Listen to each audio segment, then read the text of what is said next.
യുവനടിയെ ബലാത്സംഗം ചെയ്തെന്ന കേസിൽ നടൻ സിദ്ദിഖിന് കുരുക്ക്.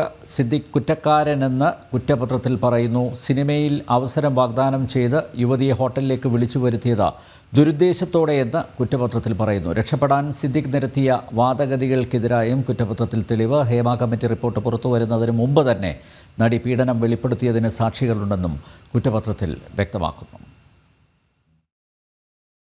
താരസംഘടനയായ അമ്മയുടെ ജനറൽ സെക്രട്ടറി സ്ഥാനത്ത് നിന്ന് സിദ്ദിഖിന്റെ പടിയിറക്കത്തിന് കാരണമായ പരാതിയിലാണ് സിദ്ദിഖ് കുറ്റക്കാരനെന്ന് കണ്ടെത്തിയത്. സിനിമയിൽ അവസരം നൽകാമെന്ന നടിയെ വിശ്വസിപ്പിച്ച് ഹോട്ടൽ മുറിയിൽ വിളിച്ചു വരുത്തി ബലാത്സംഗം ചെയ്തുവെന്നാണ് കണ്ടെത്തൽ. 2016 ജനുവരി 20 സുഖമായിരിക്കട്ടെ എന്ന സിനിമയുടെ പ്രിവ്യൂവിനെത്തിയ നടിയെ സിദ്ദിഖ് ഹോട്ടൽ മുറിയിലേക്ക് ക്ഷണിക്കുകയായിരുന്നു. നടിയെയും കുടുംബത്തെയും പ്രിവ്യൂ കാണാൻ സിദ്ദിഖ് ക്ഷണിച്ചതിനും യുവനടി മസ്കറ്റ് ഹോട്ടലിൽ എത്തിയതിനും സിദ്ദിഖ് അവിടെ താമസിച്ചതിനും സാക്ഷിമൊഴികളും ഡിജിറ്റൽ തെളിവുകളുണ്ടെന്നും കുറ്റപത്രത്തിൽ വ്യക്തമാക്കുന്നു. രക്ഷിതാക്കൾക്കൊപ്പം ഒരു സുഹൃത്തും യുവനടിക്കൊപ്പം ഉണ്ടായിരുന്നു. കുറ്റകൃത്യം നടന്ന സമയത്ത് ഉപയോഗിച്ച മൊബൈൽ ഫോൺ അടക്കമുള്ള ഡിജിറ്റൽ തെളിവുകൾ അന്വേഷണ സംഘത്തിന് നൽകാൻ സിദ്ദിഖ് തയ്യാറായിട്ടില്ല. എന്നാൽ യുവതിയുടെ പക്കൽ നിന്ന് അന്വേഷണ സംഘം സ്വീകരിച്ച ഡിജിറ്റൽ തെളിവുകൾ കേസിൽ നിർണായകമായി. കുറ്റകൃത്യം നടന്ന് 8 വർഷത്തിന് ശേഷമുള്ള പരാതി വ്യാജമെന്നായിരുന്നു സിദ്ദിഖ് വാദിച്ചത്.